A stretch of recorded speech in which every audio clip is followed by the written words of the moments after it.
أعوذ بالله من الشيطان الرجيم بسم الله الرحمن الرحيم الحمد لله الذي أسرى بعبده ليلا من المسجد الحرام إلى المسجد الأقصى الذي باركنا حوله لنريه من آياتنا إنه هو السميع البصير أشهد أن لا إله إلا الله وحده لا شريك له وأشهد أن سيدنا محمدا عبده ورسوله الذي لا نبي بعده اللهم صل وسلم على سيدنا ومولانا محمد وعلى آله وصحبه صلاة وسلاما دائمين متلازمين إلى يوم القيامة أما بعد أيها الحاضرون رحمكم الله أوصيكم عباد الله وإياي بتقوى الله فقد فاز المتقون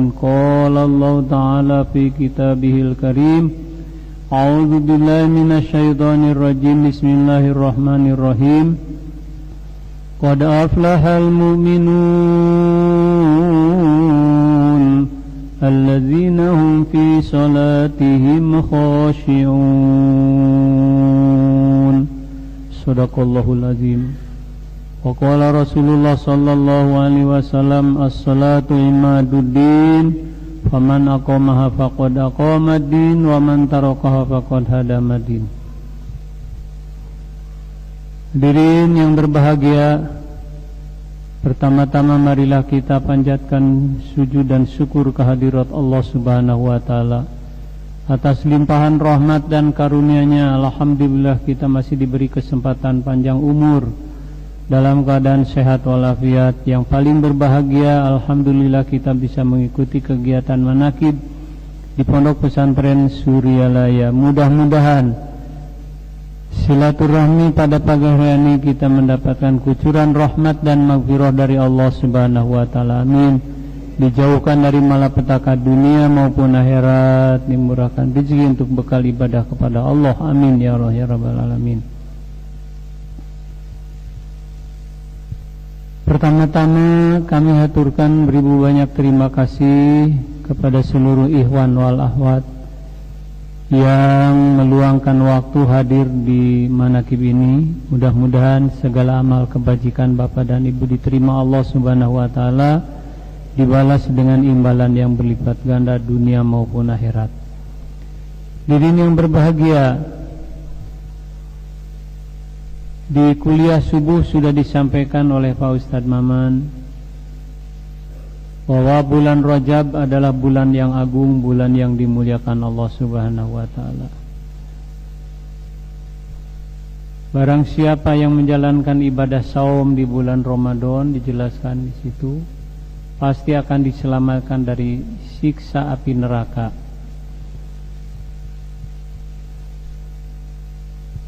Di bulan Rajab, bulan yang agung ini,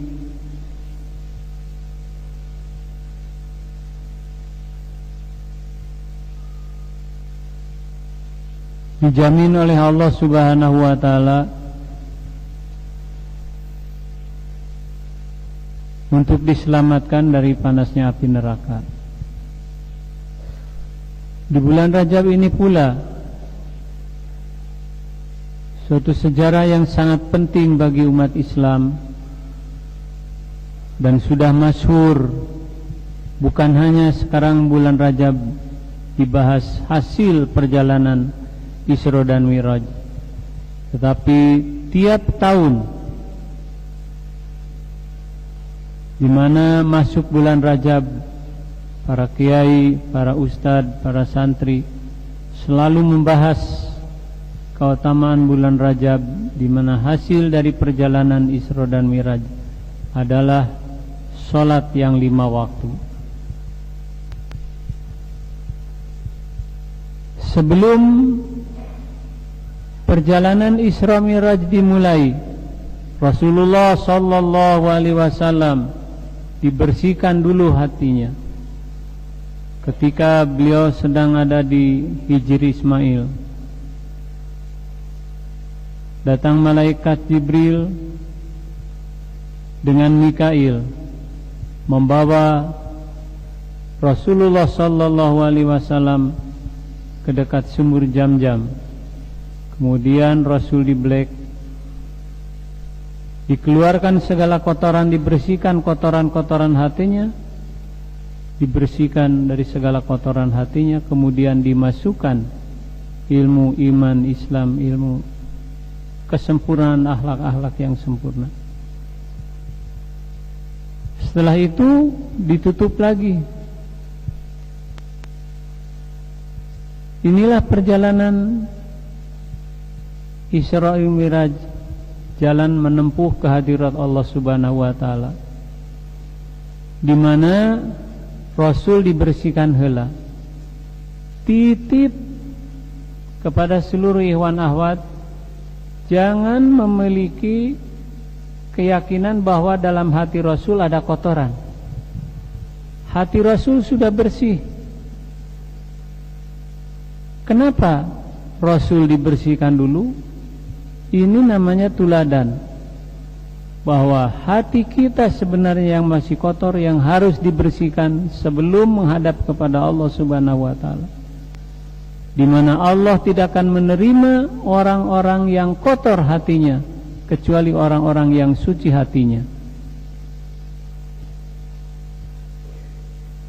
Oleh karena itu, di mana kita akan menghadap kepada Allah Subhanahu wa taala melalui salat yang 5 waktu, bersihkan dulu hatinya. Dengan apa kita membersihkan hati? Kita merujuk kepada hadis Rasul, inna likulli syai'in shiqalah wa shiqalatul qulub zikrullah. Alat untuk membersihkan hati adalah zikrullah. Nabi menyampaikan, sesungguhnya untuk segala sesuatu sikolah ada alat untuk membersihkannya. Wasikolatul qulub zikrullah, dan alat untuk membersihkan hati adalah zikir kepada Allah Subhanahu wa taala. Zikir yang mana yang dimaksud adalah zikir hati, di mana zikir hati tidak ada batas bilangan waktunya. Allah menjelaskan di Quran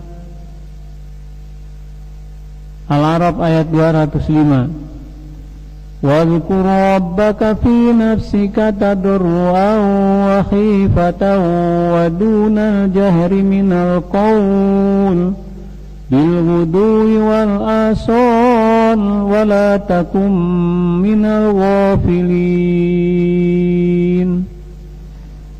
Wadkur, sebutlah Rabbaka, nama Tuhanmu, fi nafsika ay fi qalbika, tegasnya dalam hatimu, tadarruan wa hifatan, sambil merendahkan diri dan merasa takut oleh Allah, wa duna jahri minal qaul, titip jangan diucapkan.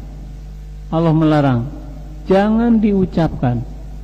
Bil ghuduwi wal asal, dari pagi sampai sore, dari sore sampai pagi.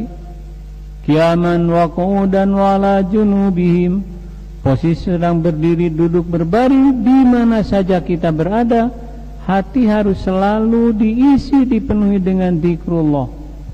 Allah menekankan wala takum minal ghafilin, janganlah kalian menjadi orang yang lupa kepada Allah.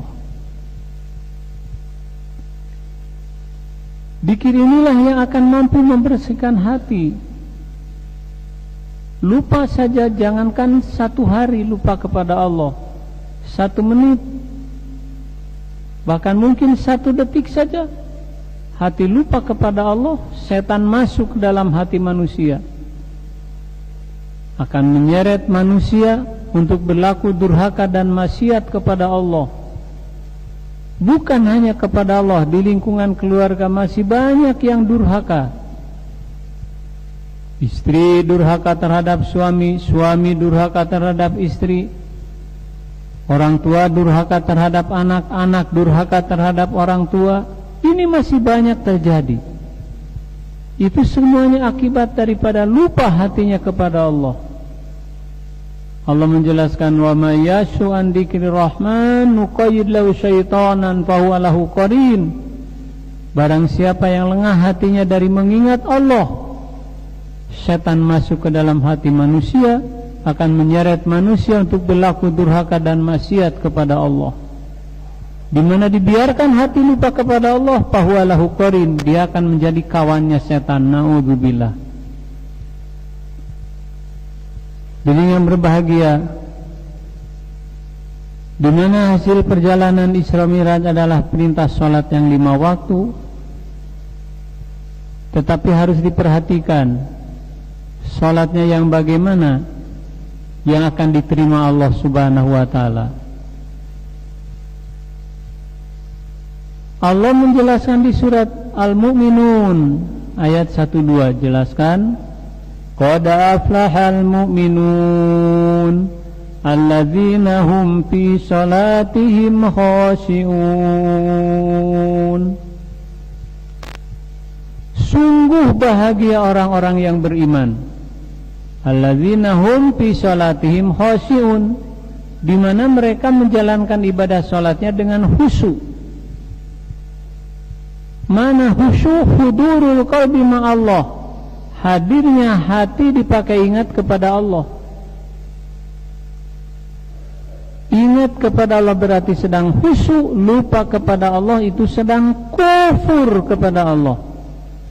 Hadis kursi menjelaskan, idza dzakartani syakartani wa idza nasyaitani kafartani. Di mana hati sedang ingat kepada Allah, itu sedang syukur kepada Allah.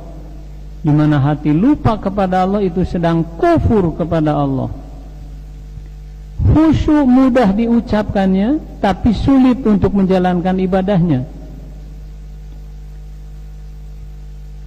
Bagaimana supaya ibadah kita diterima Allah Subhanahu wa ta'ala, termasuk ibadah yang khusyuk dalam salatnya?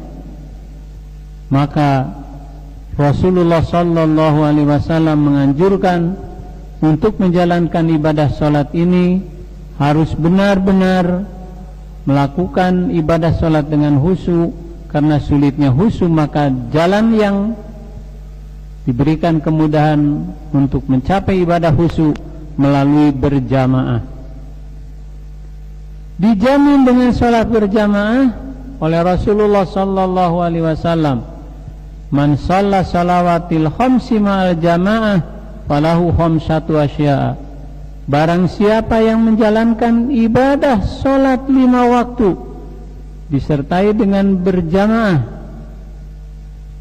falahu khamsatu asya'a, maka Allah akan memberikan 5 macam kebaikan.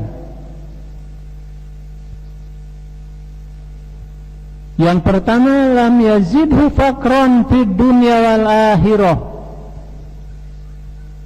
Rasul menjelaskan, orang yang ahli berjamaah dimasukkan dalam salat yang khusyuk, maka pertama mendapat kebaikan, tidak akan mendapatkan kefakiran di dunia maupun di akhirat. Fakir di dunia masih mending, tidak menanam jagung, waktunya panen jagung kita bisa membeli jagung. Tidak membeli juga tetangga ahli tani panen jagung, mesti kita diberi sajantung 2 jantung wemah gitu yang ada har jagung. Jadi walaupun tidak nanam di dunia pasti akan menanam. Tapi fakran fil akhirah, fakir di akhirat enggak akan ada yang memberi. Walaupun amal keluarga kita tidak akan diberikan. Di sinilah yang dinyatakan amaluna amalukum, amalmu untuk kamu, amalku untuk aku. Walaupun dengan suami istri tidak akan ada yang memberikan pahala. Istri rajin beribadah, suaminya tidur terus, tidak akan kebagian daripada ibadah yang dimiliki oleh istri. Atau sebaliknya, suami ahli ibadah, istrinya malas beribadah, tidak akan diberikan. Di sinilah yang disebut amaluna amalukum. Jadi yang pertama, lam yazidu fakron fid dunya wal akhirah, tidak akan ketemu dengan fakir di dunia maupun di akhirat. Sebaliknya orang yang tidak khusyuk dalam sholatnya, apalagi yang meninggalkan sholat, menyepelekan sholat, sholatnya tidak khusyuk saja, dinyatakan oleh Rasul dia akan mendapat siksa. Di antaranya adalah dicabut barokah umurnya, dihapus barokah rizkinya. Hati-hati ini, umur kita tidak barokah, rizki kita dicabut oleh Allah dari barokahnya. Jadi kalau ingin bahagia dunia dan akhirat, perhatikan supaya kita menjalankan ibadah sholat dengan khusyuk.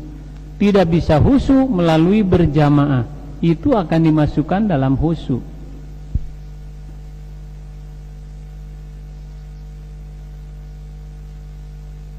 Allah memerintahkan kepada para malaikat pencatat amal baik manusia, di mana orang sedang berjamaah diperhatikan. Safnya yang pertama diperiksa, yang kedua, yang ketiga diperiksa. Dari yang ketiga dulu diperiksanya dari paling belakang. Ternyata tidak ada yang khusus seorang pun dalam sholatnya.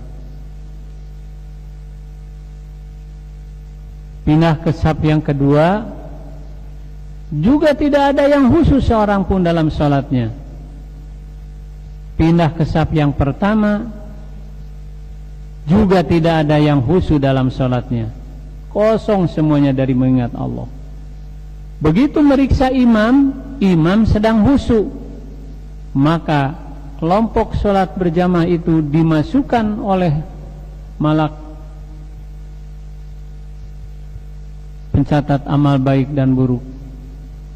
Dilaporkan ke hadirat Allah Subhanahu wa ta'ala, mereka sedang khusyuk dalam sholatnya, walaupun tidak khusyuk secara lahirnya, tapi karena melalui berjamaahnya, maka ada seorang saja yang khusyuk dalam sholatnya, apakah imam atau makmum, maka dimasukkan kepada ibadah yang khusyuk semuanya. Inilah yang dimaksud kita supaya kita jangan meninggalkan berjamaah.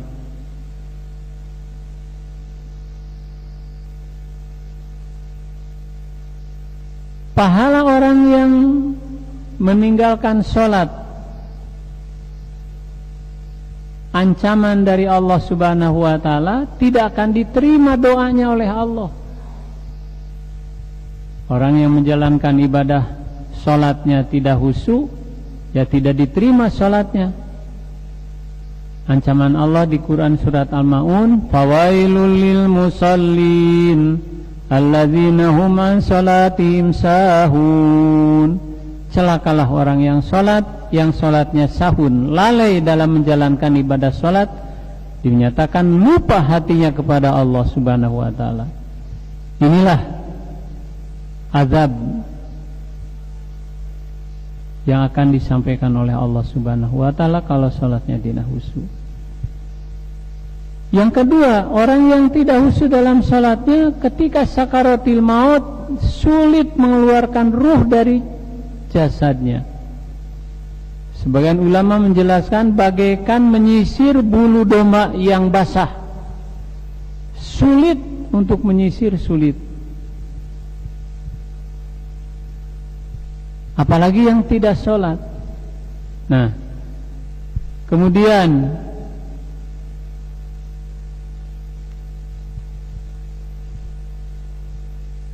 doanya tidak akan sampai ke langit. Doa orang yang tidak khusyuk dalam sholatnya tidak akan sampai ke langit, tidak akan diterima oleh Allah Subhanahu wa ta'ala. Oleh karena itu, kita harus berusaha untuk meningkatkan ibadah sholat kita dengan khusyuk. Yang kedua, yarfa'ullah azabul qabri.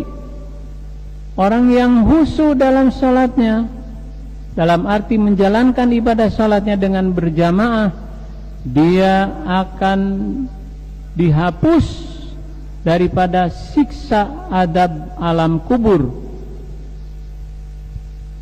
Perlu diketahui, di alam kubur bagi orang yang tidak khusyuk dalam sholatnya, maka Allah akan menetapkan malaikat yang akan mengganggu ahli kubur, menakut-nakuti orang yang ada di kubur, sehingga diguncangkan badannya terus-menerus. Yang kedua, alam kuburnya akan disempitkan oleh Allah Subhanahu wa taala. Hempitan kubur, siksa kubur, gencetan kubur. Yang ketiga adalah alam kuburnya dibikin gelap gulita, tidak bisa melihat apa-apa. Inilah bagi yang ibadahnya khusyuk, yarfa'ullahu adzabul qabri, akan diangkat daripada siksa kubur.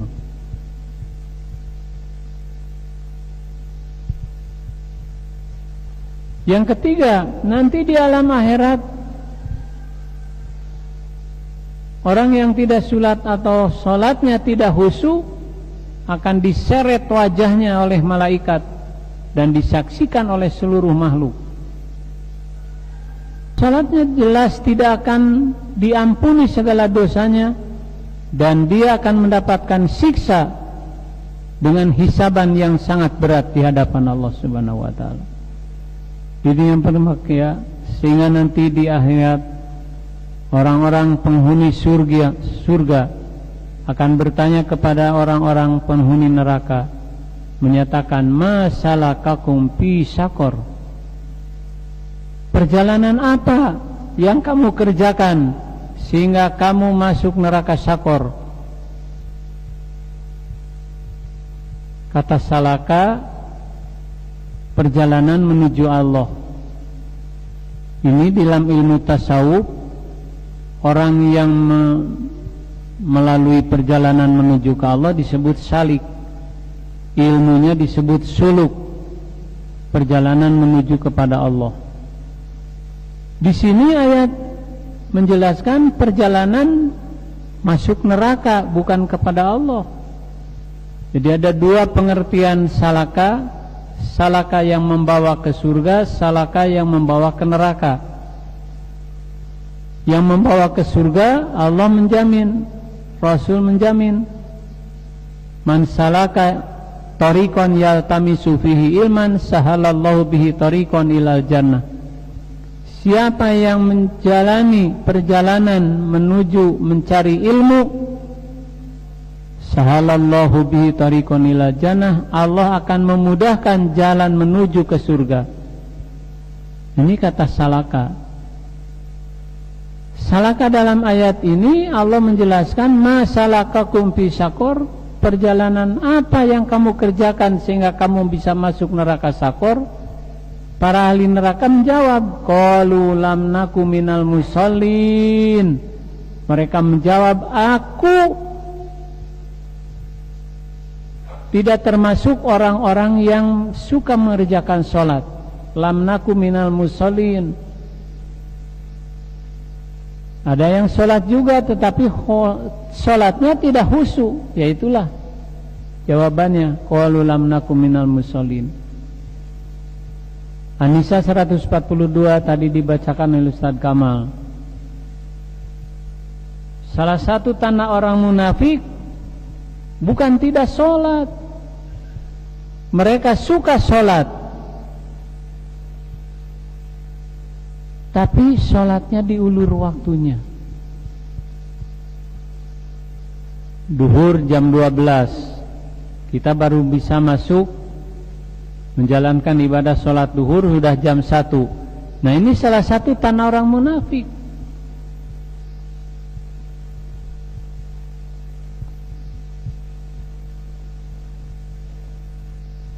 Idza qamu ila sholati qamu kusala.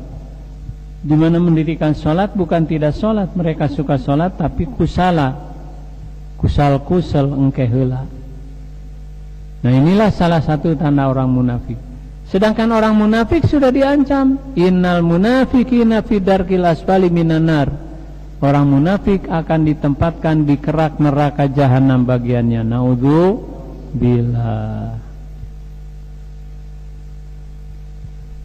Jadi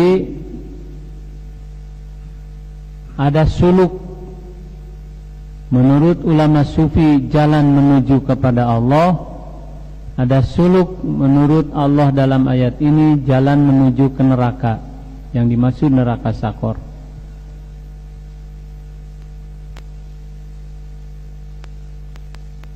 Yang terakhir ahli berjamaah, mereka pada hari kiamat tidak akan melalui hisaban yang berat. Wa yadkhulul jannata bila hisabin, mereka akan masuk surga tanpa hisaban, tanpa perhitungan dari Allah Subhanahu wa taala. Kenapa bisa demikian? Menurut para ahli menjelaskan bahwa setelah hari kiamat, sebelum dibangkitkan kembali yaumil ba'as, Allah memeriksa hati manusia. Dalam Al-Quran disebut wa hussila ma fis sudur, Allah akan membongkar semua hati manusia, di mana dalam hatinya terdapat durun gola, intan berlian yang begitu mahalnya. Nah, gencelang herang dina kolbun aya, maka diambillah oleh Allah Subhanahu wa taala, maka disimpan ke surga sebelum yaumil ba'as. Itu dibongkar seluruh dada manusia. Yang dibiasakan dari sekarang hatinya selalu diisi, dipenuhi dengan dzikrullah, maka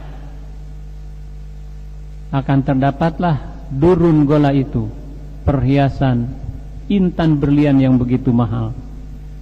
Sehingga ketika dibangkitkan di yaumil ba'as, mereka tidak bertemu dengan alam mahsyar, alam mizan, alam hisab. Mereka sudah ada di surga. Maka mereka saling bertanya, mana yang disebut hari mahsyar, hari kiamat, mana yang disebut yaumul mizan, yaumul hisab? Kok enggak ada? Kita sudah masuk di surga. Itulah yang dipindahkan oleh Allah Subhanahu wa taala bagi yang hatinya selalu diisi, dipenuhi dengan dzikrullah, maka bagaikan intan berlian itu akan diambil oleh Allah Subhanahu wa taala. Ini yang berbahagia, maka Allah menjamin qad aflahal mu'minun alladzina hum fi salatihim khashi'un. Bahagialah orang-orang yang beriman, di mana orang yang beriman ini dalam menjalankan ibadah solatnya, khusyuk dalam solatnya. Jadi kalau ingin ibadah kita diterima Allah Subhanahu wa taala, usahakan jangan sampai meninggalkan berjamaah. Inilah salah satu jalan untuk menolong kita daripada khusyuk, karena khusyuk mudah diucapkan, sulit untuk dikerjakan. Diri yang berbahagia,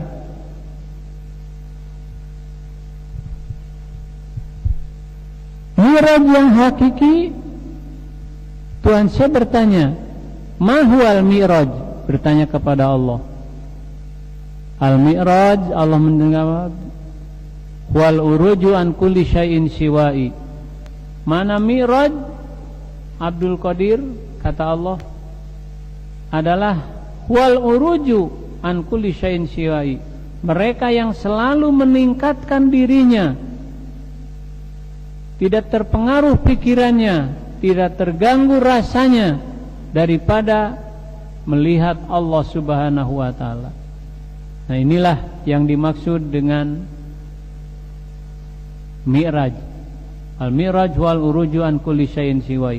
Orang yang meningkatkan dirinya, maka itulah yang disebut Mi'raj. Wa kamalul Mi'raj, Mi'raj yang paling sempurna, mazagul basaru wa matogo, penglihatan mata hatinya lurus, tidak ada nyanggiwarnya, teka kiri teka kanan, lurus menghadap Allah Subhanahu wa taala. Nah, disinilah untuk menyampaikan ibadah kita sebagai Mi'raj adalah salat yang 5 waktu, di mana Rasul menyatakan as-salatu mi'rajul mu'minin, salat adalah mi'rajnya bagi orang-orang yang beriman. Mudah-mudahan kita sekalian diberikan kekuatan oleh Allah Subhanahu wa taala untuk menjalankan perintah ibadah salat melalui salat berjamaah, agar salat kita diterima Allah Subhanahu wa taala, jangan menjadi siksa untuk kita. Amin ya Allah ya rabbal alamin. Mudah-mudahan dari awal sampai akhir bisa dipahami dan bisa diamalkan. Assalamualaikum warahmatullahi wabarakatuh.